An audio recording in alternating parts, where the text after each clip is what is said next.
right, guys, welcome back to another episode of Something Super Podcast. I'm Steve. I'm Mark. And I'm Jay. And guys, this week we brought our friend, longtime friend. I've known him since 1995. So for some of you that are listening, this might be before you were born, and that is quite all right. So we got AJ on the line here. Say what's up, AJ. Hey, what's up, everybody?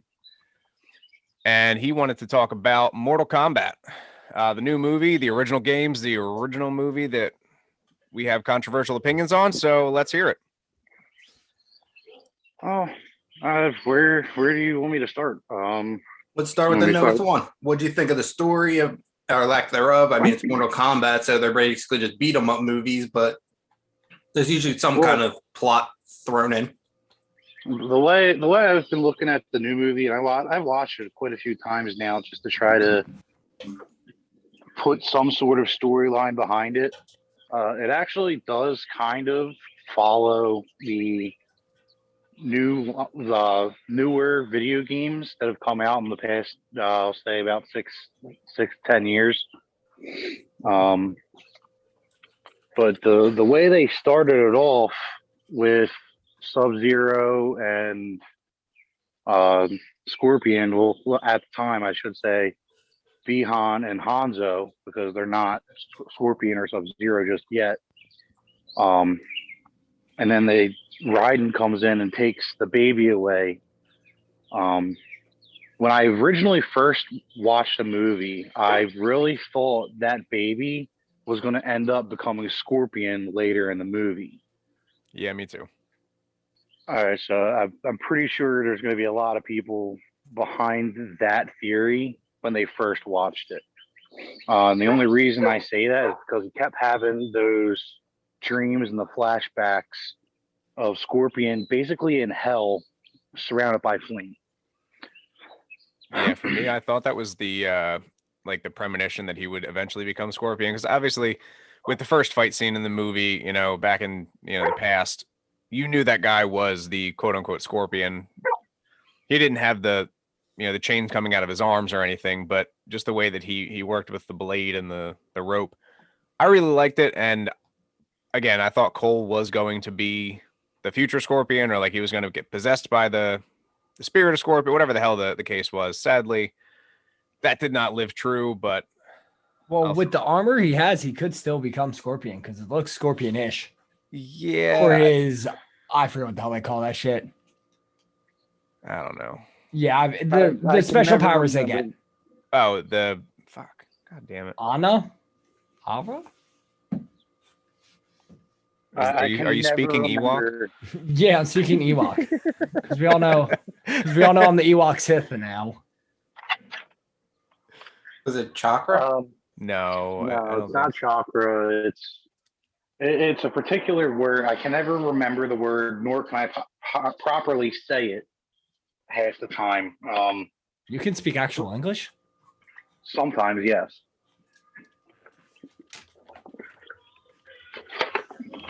But anyway, let's keep moving forward and not get all bent out of shape over this particular word.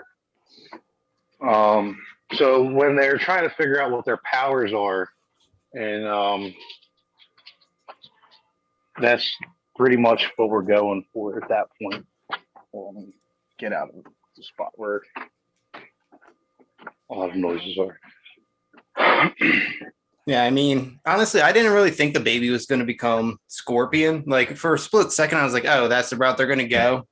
But then once Raiden came and took the baby, I was like, all right, no, like, they're not going to do that. Plus, as we all know, like, Scorpion's whole thing is, like, he controls the flames of hell. So I'm like, all right, he's going to make a reappearance. My question, though, is Scorpion, like, free to come and go as he pleases now? Or was that kind of just like, oh, I summoned him, he did his duty, and then he went back to hell? Because, like, you can hear a voice when he goes back, call him back to hell at the end of the movie. Yeah, so when I noticed that, I kind of figured and thought that he is, in turn, stuck in hell, and he can only come back out when he is summoned. So when they actually get to the tournament, I have a feeling he will be summoned again to actually fight. But here's my question: who's he going to fight for? He fights for Outworld because of being in the underworld. They're a part of Shao Kahn's team. Scorpion? I don't think so, because I think Sub-Zero. Yeah, the Netherworld fights for Outworld. Yeah, or the Netherrealm, wherever he is. Stop it. But you also have to remember there is the rivalry between Scorpion and Sub-Zero. Right, and that's what I'm thinking. They're going to adjust it. Earlier movies, you see them fighting each other. Minus, God, what the hell is his name? The sorcerer. Oh my God, why am I speaking? Shang Tsung? Shang Tsung. I always get him and the other guy confused, the one who actually runs Outworld, because their names sound so similar to me for some reason. Yeah, I mean, in all fairness, there's a lot of characters in Mortal Kombat. Yeah, because it's in general that sound similar. Shang Tsung and then Shao Kahn. And then Shaka Khan. Well, yeah, but I was talking about just Mortal Kombat, but besides the point. Yeah. But no, you're thinking Shang Tsung, Jay. Okay. Yeah. But from everything I remember, I'm pretty sure the Netherworld fights for Outworld. Plus, but I think Scorpion's going to end up being a special case because of Cole. It doesn't matter. It's not like he runs his own world. So he, from God, I'm trying to remember the character's name. He doesn't run the Netherworld, so it's not like he can be like, oh well, we're gonna do this. Somebody else is in control of him. Well, Shao Kahn runs the blue guy with all the powers, not Netherworld. What? Shao Kahn runs Outworld, not Netherworld. Yeah, but he took over the Netherworld. Correct, but he doesn't run the Netherworld team from my I know. remembering. But they still fight for him because he's not fighting them anymore. It's not like they're going to get control back of their own world. Well, you know what I'm wondering is, here's my thinking. So the way that I could see them doing Scorpion as an Outworld fighter would be if the new Sub-Zero isn't Bihan. Because you figure Bihan, quote unquote, dies at the end of the movie. But I know in the video games, he comes back as Noob Saibot. Yeah, but does he quote unquote actually die in this movie? Because doesn't like the black smoke come in and kind of just take him away? Well, I mean, pretty much all of them die, and at the end, Shang Tsung says like, "With death comes new power," something like that. He's like, "Next time I'm coming with an army." Yeah. So I mean, I would like to see that, and I would like to see them if they. I mean, people die and get resurrected all the time, so it's not like. For me, it's one of those. I want to see, like, if they're going to make a new Scorpion, if it's going to be Cole or if it's going to be someone else, they need to have a new Sub-Zero, because that is, I mean, you think back to original Mortal Kombat, the game, like those are the two characters that have had the longest rivalry, hands down. Mm-hmm. You can't have Mortal Sub-Zero Kombat killed without his having whole family, and that understandable. I'm not saying the rivalry is like, unjustified. I'm just saying that'd be like making, an Avengers movie with zero people that have anything to do with the Avengers. Like, you can't put Batman in an Avengers movie. You need to have these two characters in order to make Mortal Kombat. I feel you. So can we talk about the one thing that like probably pissed me off the most about that movie? Hit it. So Sonya, through the whole movie, was trying to get her mark. Fine with it. I like how they played it off, and then she eventually gets it by beating Kano, who's been her rival through all the games. I don't like she immediately gets it and then figures out how to use her fucking powers and comes in and just immediately blast Melina. Fucking pissed me off. I hated Everybody had to figure out how to do it. She's just like, oh yeah, I got this ching. Yes. So I understand, because Cole was the main character. He had to have like the hardest struggle or whatever. I'm cool with that. That is fine. He's the center of the story. I fucking hated it. Hated it. She came out of fucking nowhere with arm cannons, blasting motherfuckers through the goddamn shit. And I'm not cool with that. We're not friends. See, the only reason why I could kind of get on board for that is because out of all like the characters, like she was the only one who like never doubted herself or anything like that. So like Jax was kind of, like, once he lost his arms, he doubted his ability. Like she still was like the leader. Like She's like, "Yo, shut the fuck up, start training, figure out what you got to do." Like, I mean, you got fucking what's his face, which is just a train wreck in itself. Fucking Kano, yeah. Dude. I mean, Kano's Kano, he's my favorite character. No, he's phenomenal, but I'm saying he is an emotional train wreck as a absolutely. person. Oh, I was gonna say, I was like, that man might need back surgery from carrying that whole movie. Dude, he was so fucking funny. He was. See, what pissed me off more than that was the fact that they basically just took out Kung Lao. They were like, "Oh, Kung Lao, you're one of the strongest people in the world, and then you're dead." Yeah, I wasn't a big fan. I was like, but you have to remember, he only had his soul taken in by Shang Tsung, so he can still come back. Well, I'm wondering if they're going to make him a remnant. And they're going to kind of run that kind of story. Like he's just a soulless body and they have to like save it, whatever, to bring him back, something like that. But just to go back real quick. So what happens is Bihan dies, comes back as Noob Saibot, and then his brother Kui Liang takes over as Sub-Zero. Mm-hmm. So they could run that storyline to where you now have a new Sub-Zero as being, Bihan's brother. And then that's the case there. So, which would be perfectly fine in my eyes because then you could have like the younger brother go at Cole, and then you can still do Noob Saibot and Scorpion as their rivalry because it's still Bihan. Yeah. But I'm glad that they didn't like use Scorpion to carry the movie because that's what I feel like a lot of people that like don't really know much about Mortal Kombat. Like everybody knows Sub-Zero, everybody knows Scorpion, and maybe a couple other characters. But like those are the staples of the franchise, and I'm really glad that they didn't like. They started off with that opening scene, which I swear to God I think is one of the most. The point of a movie's opening scene is to draw you in, and if that doesn't draw you in, then you're just a dull person. Like, yeah, the story behind it, like literally, they barely even had that much like dialogue, and you didn't need dialogue. No. Well, and the funny thing is, like, they can't even understand each other. Like Bihan, which I didn't understand because I thought their clans were from the same land. They are from and like Bihan was speaking Japanese while Scorpion was Hanzo was speaking Chinese, because I think in the line, one of the lines is like, "I don't know what you're saying, but I'm still going to kill you." Yeah, and that's why I was like, "Well, you guys live like 50 yards away from each other." Like, well, it could have been like he was transplanted there. Whatever the backstory to that was, but right, he just likes fucking with his enemies by speaking a language they don't understand. That is fair. That's how the Germans got us. Yeah, and I mean, the one thing too that I was thinking is that could have been done purposefully, because I know in like one of the storylines, it's Shang Tsung, isn't it? He poses as Sub-Zero to create that conflict. No, it's not Shang Tsung. It's what the hell is his name? Hold on, I just opened up my game so I can actually get some of these characters' names. Yeah, because I remember.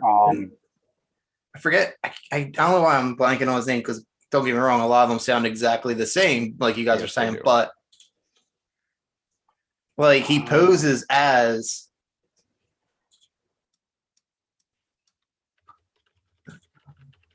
You said he poses as Scorpion? Quan Chi. Yes, that's who it is. Quan Chi is the one who rules, I believe, the underworld. Yeah, and controls Scorpion. And he poses as Sub-Zero, goes and slaughters Scorpion's grounds. And then Scorpion says, "Fuck this," and he goes and tries to annihilate Sub-Zero and Bihan.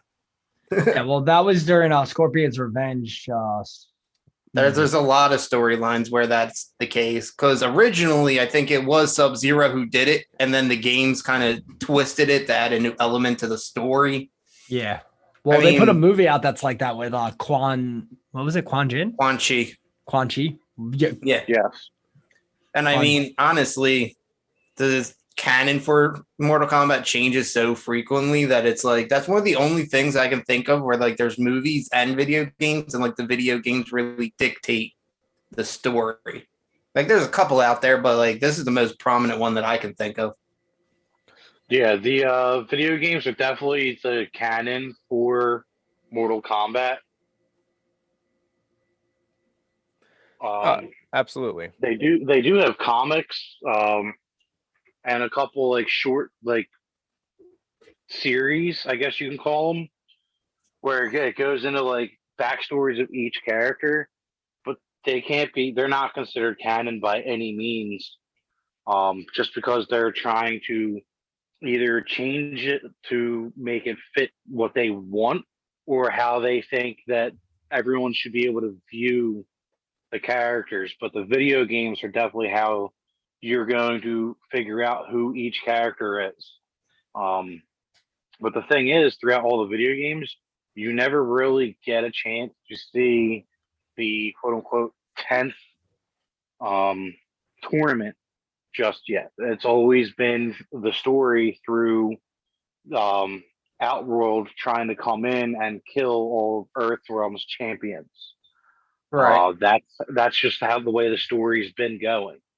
So I think we might finally get a tournament out of the video games in the next one they release, just because of the way they filmed this movie. Well, the one thing that I love, did you guys all play like the original games, like the arcade version and like Mortal Kombat 1 and 2? Unlike I think Who my else? favorite I think my favorite scene was when they're trying to, was it Chakra? Is that the name of it? Whatever it no. was, the name of their power. When they're trying to unlock in their training, I love the fact that, like, if you remember the first game, the fucking cheat code was like the low kick. Yeah. Like you could just keep doing it over and over again. It didn't matter if they were 10 feet in the air or on the ground. I love the fact that they kind of like brought that back when Kano's fighting Kung Lao. He like does it to him like twice and he gets up and he's like, all right, you're not gonna do that again. He goes to do it, like jumps and then he hits him with it. I'm like, that was so like to the T how people felt in like the 90s when this game was like huge in the arcades and shit. Like, So that was probably not that necessarily like that scene exactly, but that the fact that they had so many callbacks to like the original movie, the original games, it was enough nostalgia for me to be like, all right, like I even if you haven't seen or played Mortal Kombat ever, you know the basics. You get the low kick, you get the get over here. Like all that shit is what, us guys who like grew up with that shit, like that's what we're here for. And don't get me wrong, was it a little cheesy? Sure. But I can get over that. Like I'm fucking completely okay with it because the movie in and of itself was actually like good overall, and the good outweighed the bad. Do I want to like kick Cole's fucking teeth down his throat? Yeah, sure. But I don't know. I feel like if he were to come back and maybe have like a different character, like because obviously, like you said, Sub-Zero becomes Noob Saibot. There's new Sub-Zero. Like there are character developments here, so he could become somebody, maybe like Chameleon. That would be fucking awesome. no, I mean, the one thing too that I like, the fact that you brought that up is, I mean, every Mortal Kombat movie, it has those campy lines where it's like, yeah, you have to. you're relating back to the games. And the one though that I like about this is the fact that one, it was rated R, so we actually got to see fatalities this time. And I think one of my favorite callbacks, like obviously Scorpions Get Over Here is always going to be like an iconic line. Oh, Yeah, absolutely. like I'd put that like top 5 most iconic lines from any like fictional character. But the one thing that I liked and the one little detail I really liked was Kung Lao after he does his I forget what his fatality is called. It's the one where he throws his hat in the ground and it fucking turns into a saw and cuts her in half. And he says like he says flawless victory. Flawless victory. Well, the thing that's awesome is if you actually watch like that scene, it's true. Like he doesn't get hit. He dodges the attack, jumps on top of her, and then takes her out. So it's not like they just threw it in there. Like he actually killed her without getting touched. I also and just because he's my favorite character, Kano's fucking fatality. Ripping their heart out. Yeah. Kano wins. Like that was funny as shit. Again, like all of that campy type shit. Like I'm here for it because it A adds a little bit of humor to it, but B again, like you said, they stuck true to that game from the fucking jump. I liked Jax's whole fucking, internal conflict and his character development. I thought it was cool. I like the concept of it. different. It's a different take on it, I guess would be the best way to Definitely put it. needs to be seen that way, though. Sure. So Because every time you see him, you only see him get his arms ripped off or frozen off, and then all of a sudden he's got these massive arms. All right, how did he get those massive arms? We Well, yeah, I finally mean- seen how he got them, and we've not only seen how he got them, but how he figured out how to use them and use them properly and to his advantage. when Yeah. he first got his arms, all I could think of was Meet the Robinsons. I have a big head and little arms. Yeah, that's exactly him. Like that's all I could think of is like this big dude. And then I like the dinner part when they're just fucking taunting Kano just to piss him off because they know that's what's gonna unlock his like laser eye.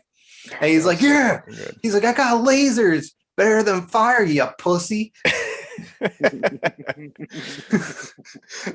Like, I don't know, just the one thing I really did, and I don't know if you guys actually know this, because one of my obviously you know, Steve, like me and your one of your favorite superheroes is the Flash. Yeah. So I don't know if you actually know this or not, but Cabal, his powers are actually based off of the Flash. Yeah, I love him. He honestly was one of the cooler characters, especially because he was a villain. And I mean, he was, Kano-esque with the taunting, which I really liked about him. I love his conversation with Shao Tsung about it. He's like, he's a dirtbag, like all this shit, and he's like, you're gonna love him. I'm like, Yes. Yeah. like, that's amazing. Yeah, I mean, well, and he was also Kano's number 2 in the Black Dragon. Like, so they have a history. So obviously, Kano's a dirtbag, so Cabal's gonna be a dirtbag. But Of course. Hey. Well, he's no, but I also- really Kano's thought that also they the did a reason good he's job like that. with him because a lot of the time people think like he teleports, and it's not that he teleports, like he just has super speed. Yeah. Well, and I liked that they had like the purple trail to sort of give you that ideal with this. Because they could have just, I mean, Christ, in real life, if you moved fast enough, it would look like you teleported. So I liked that concept to this, which, again, very video gamey. I'm cool with it. Yep. A big thing that, I noticed and looking at pictures and sort of going back over the movie, Cole's entire like body armor is reminiscent of the basket that he was put in when he was a baby, Yep. because that's the only place he felt safe. That wasn't Cole who was put in the basket. Oh, well, you get the point. I understand it wasn't literally Cole, but it was his ancestor, but you get the fucking point. So the one Cole. thing I actually noticed Nice. is when he gets his power, it actually comes from the bracelet his daughter gave him. Yes. So family power. Your family needs to die in order for you to get your powers. But they don't, yo. His wife know. fucking took an axe to Goro like a fucking champ. So that was another thing that I liked versus the 96 movie. 97. Yeah. Like Goro was such a fucking big part of that movie, and he's one of the most well-known villains in the Mortal Kombat universe. The big forearm motherfucker, like everyone knows him. But he had a very little part to play in this, and I kind of liked that. Because it sort of veers from, it's like the Batman Joker thing. Like you can only have Joker be the bad guy for so fucking long before you need to have someone else be the bad guy for a little bit. Right. And the good thing too is either one, they can find a way to bring him back, or in the next movie, if there is a second one, that could open the door to Queen Shiva. Correct. I mean, there's a lot that they could do there with the characters. Anytime any of these characters die, it opens up a new gateway to a new realm, to Right. the other realm. So they can just be brought back whenever Shang Tsung's like, oh, you know what? I want to bring him back, and Shang Tsung can bring him back. I want to see a little bit more about Raiden. I like him. They definitely did do a deeper dive in this one though, which I thought was cool. Mm-hmm. But I am so excited for how the movie ended though. With you see the Johnny Cage poster, yes. because Oh my god, Johnny Cage has the greatest move in all of Mortal Kombat, and it's the simplest thing in the world. There just does a split and punches you in the crotch. Yep, I'm gonna do a split and just punch you in the nuts. Yeah. I mean, it's simple. It's easy. Simple I and like it. effective. Yeah. Simple and effective. Don't veer from that shit. No, if they veer from that, I will be very upset, and I would give up on Mortal Kombat for the rest of my life. With the way that this movie played out, I would imagine that like it very well may be the first thing you see him do. Yeah, I was gonna say, I was like, every movie I've ever seen that has Johnny Cage in it, or TV show that has to do with Mortal Kombat, the nut punch comes in. It always does. I was literally in the first one. You know what I was waiting for and happy it didn't happen? What? I was waiting for that Avengers post-credit scene with Thanos, but this time being like Shao Kahn. Because the only thing you really see is like the statue of him. And then there was the one map from the game. I forget the name of it. The one where Jax fought. But I know what you're talking about. Yeah. Yeah, I forget the name of it. But like, I thought at the end when he was like, "I'll bring an army," and then it was going to do like credits and then cut to like him going to Shao Kahn. But I'm glad that they didn't. But you know who I really want to see that? I don't think he's been in a movie yet. I want to see Kotal Kahn. Okay. I don't think he's been in a movie. You actually did see a picture of him in the movie, the newest movie. So Kotal or Shao? Kotal. Yeah. Wait, that's what I mean. Missing? Kotal Kahn is father? No relation. Khan is just a title. That guy in the left side of my screen, if you can see it. I can't see AJ. You're too far away. But yeah, I figured as much. No, but so what happens is Shao Kahn in the video game, Shao Kahn dies, and then Kotal takes over. So Khan is kind of like a title. It's like a king or ruler, whatever. Exactly. So there's no relation between the two. Like but Genghis Kotal Khan is a more peaceful, But Kotal is a more like not necessarily peaceful ruler, but he actually has like morals. Like if he makes vows to people, he keeps them. He's not like, oh, if you fight with me, like no harm will come to anybody, and then he slaughters your entire army afterwards. Like, and he actually has a somewhat peaceful relationship with Raiden and Earthrealm, to where he's like, look, I know what Shao Kahn's been doing and trying to go behind the scenes and take you guys out. Like, I'm gonna have like he has honor, is what the way I would phrase it. I like it. Then I'm about it. Yeah, so he's like, I'm going to take over your world, but I'm going to do it the correct way. Yeah, and I believe he's the love interest of Kitana. No, Jade. That's Johnny Cage. Jade. I think it's Jade. God damn it. I think him and Jade are like love interests in the games. But either way, like that was 2 games ago. So that was in Mortal Kombat XL when you actually learn all that stuff. Right, and then in Mortal Kombat 21, when she comes back, they like renew that kind of like relationship. Or not 21, I'm sorry, Mortal Kombat 11. 11, yeah. That's the most recent one that came out like a year ago. Right, when the time remnants come back and the 2 timelines start like crashing together. Yep. Ooh, that sounds crazy. But either way, like that storyline. That is a really good storyline. But Mortal Kombat XL, if you get a chance to play that one, play that one and then go through. Yeah, play through it once and then play through 11. And a lot of like what we're talking about now makes a lot of sense as to what happens when Outrealm is actually sending all these people into Earthrealm to kill the champions. Okay. Yeah, Mark, I'll let you borrow that when I'm done with it. Kill. Yeah, because I mean, there's a ton of characters. Like, I mean, I don't think we saw Baraka in that movie. No. Which is another one of like the staples. We do see Baraka. You see his people, but I don't think you see Baraka. You do see him. He's actually like the main focus of his people. Right, Baraka, but I didn't. When did you see him though? I can't remember exactly when, but you do. I know for a fact, 100%, that is definitely Baraka. He will be coming out in the next movie whenever that will be coming out. I definitely hope so. Yeah, because I mean, he's a fucking savage. But in the original movies, I don't think we saw him until Annihilation anyway. Right. No. But I mean, there's so many characters. Like, I get they don't want to like flood the screen, kind of like an Avengers Endgame type, because Avengers had to build to be able to do that for it to not feel too clustered. And I mean, you gotta give everybody like your own point in time, and you got to give all that. So I mean, I don't know. I liked the movie. I know a lot of people are giving it a lot of hate. I know a lot of people don't, including myself. I didn't really care for the Cole. Like I understood why he had to be in there because you need somebody to kind of center the team around. Yeah. So I kind of understood that, but I mean, as far as like the castings, I thought they did a great job casting all the characters. I don't think they did 100%. anything like too wild and crazy out of the realm. I mean, the special effects looked great. I mean, I know it was in the trailer. The only thing that killed me is WB.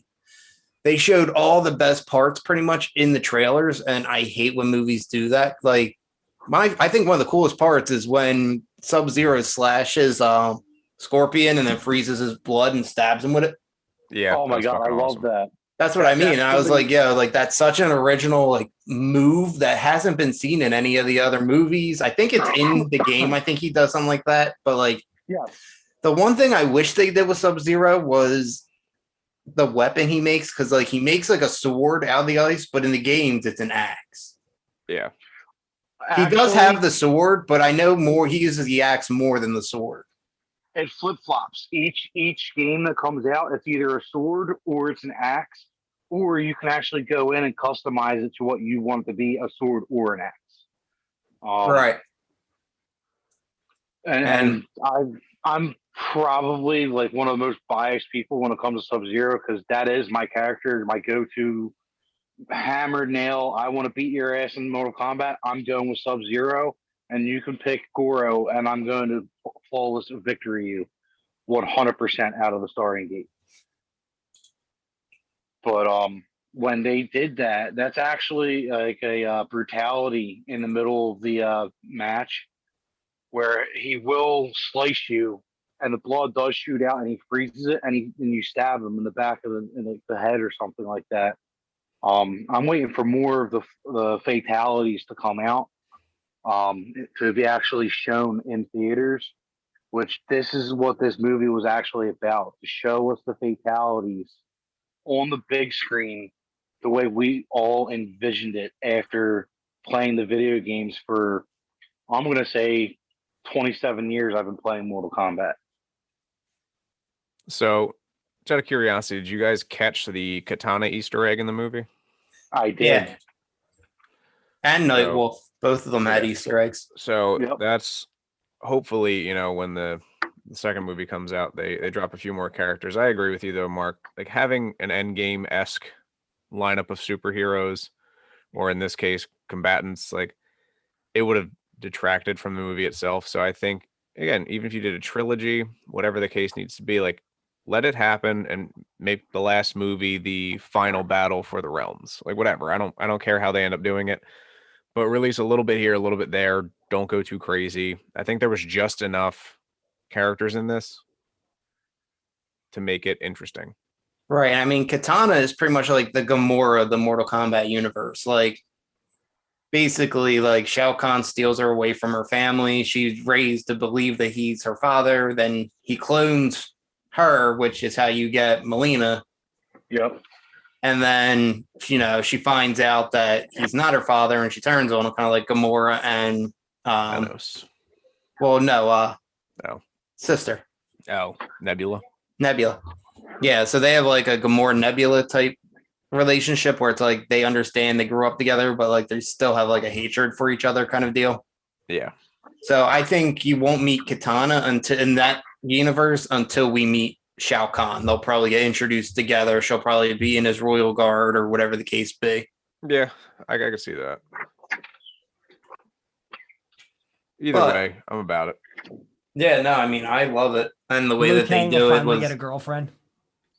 Who? I don't know, man. He's such a nice guy. Liu Kang? Well, because that's his girlfriend. Yeah.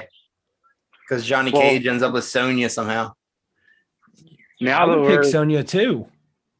I would. Out of the choices, I pick him. Sonya. But now that we're actually on the topic of Liu Kang, what did you guys think about how he was portrayed in this versus the video game? I don't like his attitude because that's not his attitude. Yeah, I thought he was little more.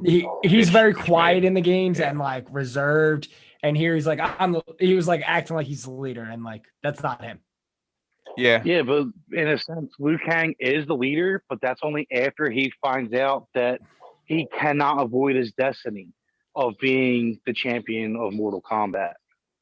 Because he's been the So- champion of like every Mortal Kombat. He's always been the champion, and he's always been the leader and the way they kind of brought him in was against what I remember from the video games. And in the video games, it always started off with him having this inner conflict with himself, sort of like how Cole did. But it was like, no, I'm not going to be the champion. And then Raiden comes in and he's like, you can't avoid your destiny. Who's riding? You mean Raiden? Raiden, whatever. You know what I mean. Sorry, Yeah, I he just want to always be a says- dick. Listen here, you little shit.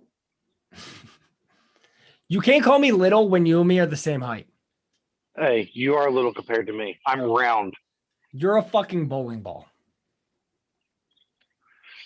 You remember that. Wait. But anyway, Dun, dun, dun, dun, dun, dun, dun. I, It's a perfect Round episode one? for the fight. round one. Are you calling yourself the round one, or are you just saying this is round one? You know what? Little column A, little column B. Player 2 has entered the game. But no, I kind of like Liu Kang because you really don't get much out of him, and he always seems kind of like you said, he's always reserved. So I kind of like seeing him be like a little bit more assertive, especially if the plan was to do away with Kung Lao eventually. Like he would have to step up. So it kind of gives him that feeling that, okay, this guy can't. If he was quiet the whole time, and then they take out Kung Lao, it's like, this dude's never going to replace him. Like, Well, so how Yeah. did you guys feel about the dragon fatality? What, in Annihilation? No, in Or this. no. Oh, that he actually does that. The fire one? yeah. How did Yeah, you he feel turned about into it? the fire What were your dragon. thoughts? It was I cool. feel like he could have done that Fucking way, cool. way earlier and saved a lot of trouble for people, but that's just me. Yeah, Hey, it was I don't fucking agree. cool. I don't disagree with you. Like, I don't know if his opponent has to be like standing still for it to happen, or if the dragon can like move and vary. Because if it can't move and vary, then it makes sense why he didn't use it, because all you gotta do is jump out of the way and now he's vulnerable. But Well, like in he the can, video games, your opponent's pretty much just like standing there, fainted, kind of like. well, that's his fatality in the video games, right? Yeah, you can't do a one of them. fatality if in the middle of a game. You got to wait until you win the round. Yeah, they got to be. That's what I stunned. mean. Yeah, But so the way they did it was to a T video game esque, and that's what I really liked about all these fatalities. It was damn near spot on to a T of how they did it in the video games, and I really have to applaud them for it. I have one question though, because you guys know a little more than me. Who was the girl that went after Kung Lao? the bounty hunter. The flying woman? I don't remember her. I'm honestly trying to remember if she's a true character, or if they just created her for the game. The movie, She you mean? might have only been like in the video games like once, and that's really digging deep in my brain housing group. It's I can't- Nitara. Yeah, I don't remember if she's actually in any of the games. I mean, yeah, she's definitely in the games because the first thing I saw of her was a 3D rendering. But first appearing in Mortal Kombat: Deadly Alliance. Okay, She's so let's go back quite a few years then. Yeah, Yeah, but she is a basically a vampire, but the wings are on the outside, and she's like a vampire person. yeah. Yeah. So this movie brought in a lot of old characters. That's what I'm getting out of that. Yeah. Because Deadly Alliance was what, PlayStation 2? That's a good question. Yeah, as far as timeline in the years, I'm not too sure. Like, I used to be big into Mortal Kombat, and then I kind of fell off Started playing like God of War, and that was the Xbox, PS2, GameCube era. Okay, so yeah, I do remember playing that one.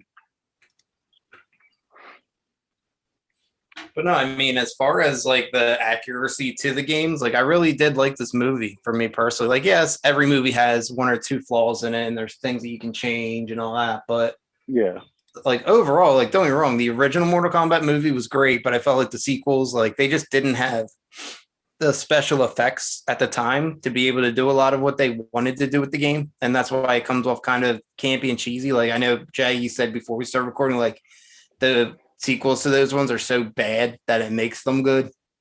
Yeah. Well, the original one was so bad it's good. And like Annihilation was like, holy shit, this is terrible. But like I enjoy it so much just because of like how bad it is. I will watch both of those movies.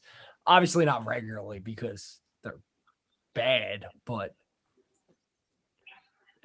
once every year or two, I'll definitely watch them if they're on. Plus, they have some entertaining stories in them. Like when Jax just decides in Annihilation to just rip off his arms and just like beat somebody with them. Yeah, I think it's Smoke he actually beats with them. I think no, isn't it one of the? I thought it was one of the cyborgs. Yeah, that's Smoke. No, I thought it was either. I thought Well, it was Cyrax. Sector and Cybot are the two. Cyrax. They're two of the main cyborgs because Sector kills Sub-Zero's entire clan and turns them into cyborgs, and that's where you get Cyrax from. Cyrax is a member of the Link Way. Yep. Okay. Because then you get the Cyber Link Way storyline.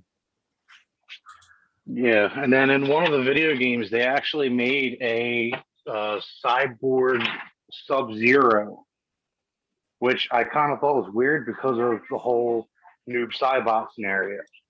Right. Well, didn't they also do a cyborg Scorpion as well? I think they eventually just started doing anybody as like all the OP characters. Well, the whole Mortal Kombat kind of has gone out and started doing a lot of DLC characters of like other realms completely. I have it up on my TV right now where I literally have like Alien, Spawn, Leatherface, Michael Myers. Yeah, I'm all about the DLC as far as the games go, but yeah. So yeah, Jay. So Smoke was originally a member. He's like Cyrax. He was originally a member of the Link Way, and then gets turned into a cyborg. Oh, do you think that he was hinted at in the movie? Who, Smoke? Yeah. I didn't see anything that really would have pointed to it because that would have to fall in line with like Sector and Cyrax, and I didn't see anything hinting either of those two yet. Yeah, so for me, I didn't see anything really. I like that they had the Night Wolf cameo or like the picture when she's explaining Mortal Kombat to Cole. There was somebody else on the wall. It was Night Wolf, Scorpion, and Kotal Khan. Was it Kotal Khan? That's when he's on the wall? It was Kotal Khan, yes. I do like, though, that scene with Cole where he's like, Mortal Kombat. He's like, that just sounds made up. He's like, look, they didn't even spell it right. Yes. Yeah. I did like that. Like, I like that, like, it pokes fun at itself and, like, the movie understood what it was. Yep. And that's what I like. Because it's like, okay, like, if you try to make it's hard to make a serious Mortal Kombat movie because nobody plays Mortal Kombat for the story. No, nobody. I play it for the hacky smashy fatality shit. Right. And that's where I'm like, okay, like, this is cool. So I could definitely see like the next movie actually having a tournament. And then if they do a trilogy, the third one would probably be like the fallout from whatever happens in the tournament. Like an Annihilation kind of thing. Something like that. Yeah. Like not exactly Annihilation, but something similar. Something along those lines. You got a new threat that's now invading the other realms, and it's not Shao Kahn, it's somebody else. And well, it would have The first one was Shao Kahn because they killed Shang Tsung, and then Shao Kahn decided, fuck you guys, you won, but I'm still taking over your world. So I have a question Right. for you. Yeah. So first of all, Arcana is what the powers are called in the 2021 movie. Yes, that's But it. based on Cole's powers and the way that his like suit of armor absorbs attacks and he can sort of like redirect kinetic energy, does that mean it's made of vibranium? Yeah, I know, because I was about to say, I was like, he's Black Panther. Well, he's Asian Panther. Yeah. Yellow Panther? Is that racy? Gold. I feel like Asian was a little less racist. Yeah, all right, fine. The Gold Panther. The Gold Panther, that works too. I like the Gold Panther. Gold Panther sounds the awesome. Cold Panther. The Cold Panther. Cole.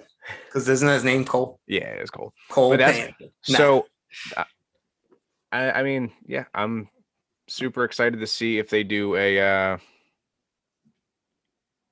sequel to this. I think it's very well. They signed on for 3 movies. Yeah, so they just want to So see how they the first signed one on went. with the option of 2 more movies because they wanted to see how this one did. well, I think overall was received well. Again, we could have a million talks and nitpick the shit out of it to the point where it's like, all right, we just didn't like this, that, and the other. But I think overall it was a good movie. It was fun to watch. It was very nostalgic. It was funny when it needed to be. It was serious when it needed to be. So I couldn't ask for much more out of the movie. And it was campy as fuck. Right. Which is what it's supposed to be. And that's why I was happy with it. My only fear is the way that Warner Brothers is starting to slowly tank DC. And now that they own the properties to this movie, like, I'm just nervous that they're going to run it into the ground because they set good groundwork with this movie for it to kind of be a good series. Oh, absolutely. And again, keep the campiness, keep the storyline moving, keep some of the good characters, introduce some new guys.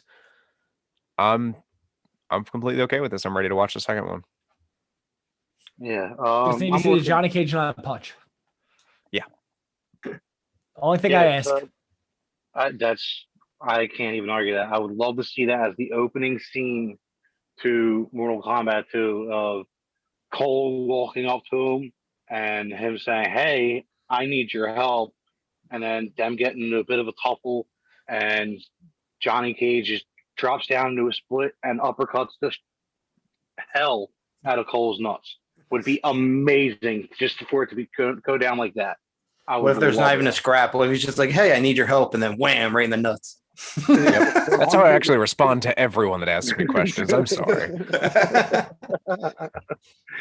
That would be absolutely amazing if we did see that go down. Do I see Sorry, it it's a muscle happening? reflex. Do I see it happening like that? Absolutely not. Would I love to? Bet your ass I would. Well, in this movie, he's, so they like introduce him by saying like, "Oh, I'm going to Hollywood to go find an actor who is this character." What if it's not what's in Hollywood, it's who's in Hollywood. Yeah. So and then they show the Johnny Cage poster. Exactly. Citizen Cage. So what if that he comes up on him like filming a scene and that's the scene he's filming? Like, I'd be okay with that too. Like, he just splits and uppercuts the dude in the dick.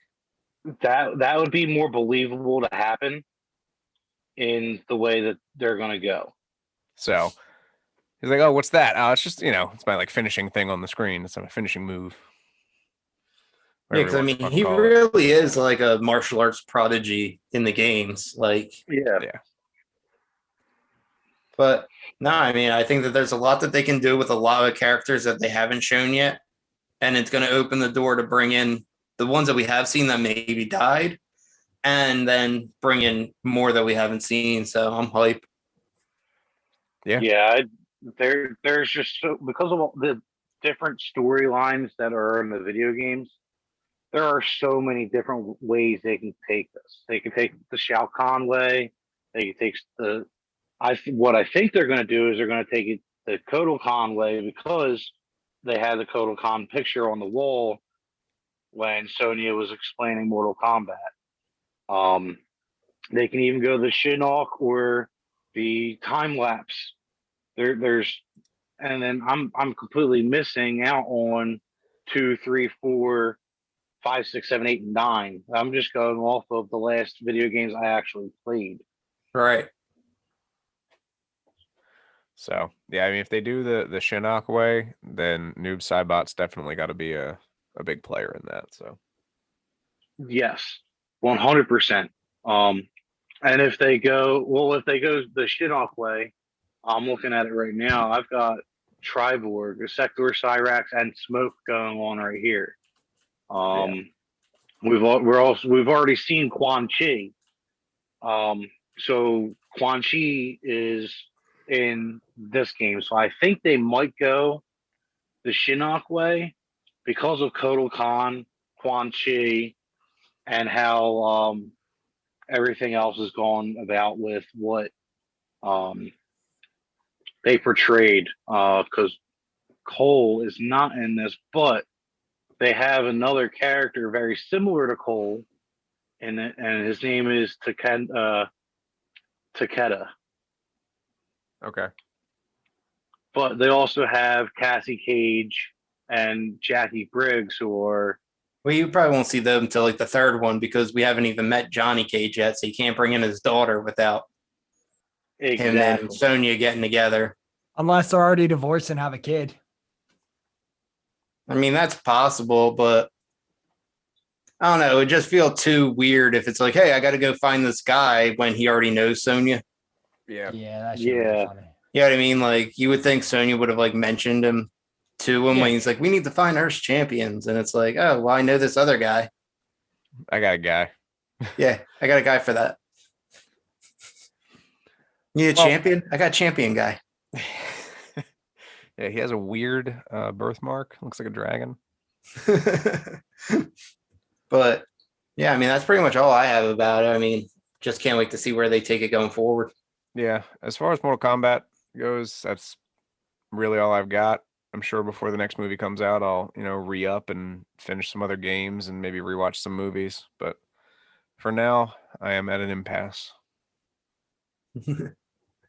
Yeah. Jay? I'm good. I got nothing. All right. Well, AJ, thank you for coming on. Thanks for sharing some Mortal Kombat knowledge. We love learning. We love chatting about random shit. So, as always, guys, thank you for listening. Check us out on our socials at Something Super Podcast on Instagram and Facebook, at SS Podcast 52 on Twitter. Reach out to us. We'll talk back. You can listen to us on Spotify, Google Podcasts, Apple Podcasts, all of your major streaming apps. Anchor, thank you for hosting us. My name's Steve. I'm Mark. And I'm Jay. And we'll catch you guys next week.